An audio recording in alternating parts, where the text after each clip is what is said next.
বিপর্যয়ের ২৬ দিনের মাথায় শনিবার রাস্তায় নামছেন অভিষেক। কাজের কাজ হবে কি? সন্দিহান তৃণমূলের অন্দরমহলেই। একান্ত আলোচনায় তৃণমূলের অনেকেই মানছেন, অভিষেক রাস্তায় নামলে কি পরিস্থিতি তৈরি হবে তা বলা মুশকিল। যেভাবে তার বাড়ির সামনে লোকজন জড়ো হয়ে বিক্ষোভ দেখিয়েছে বা নেতিবাচক মন্তব্য করেছে, শনিবার ফের তেমন কিছু ঘটলে নতুন করে সে সবই আলোচনায় ফিরে আসবে। বিধানসভা ভোটের ফল বেরিয়েছে গত ৪ মে। নির্বাচনে বিপর্যয়ের পর থেকে নিজের গণ্ডি কালীঘাটের মধ্যেই সীমাবদ্ধ রেখেছিলেন অভিষেক বন্দ্যোপাধ্যায়। অবশেষে ২৬ দিন পর শনিবার রাস্তায় নামছেন অভিষেক।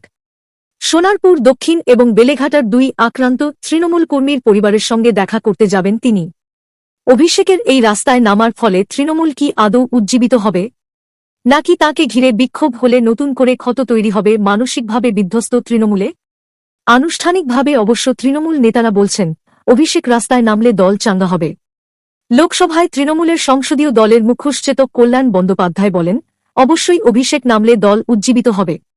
কর্মীরা এটাই চান, একই মতো সাংসদ শতাব্দী রায়েরও। তাঁর কথায়, কর্মীরা আক্রান্ত হলে নেতা হিসাবে যাওয়াই উচিত, বিক্ষোভ হলেও যাওয়া উচিত।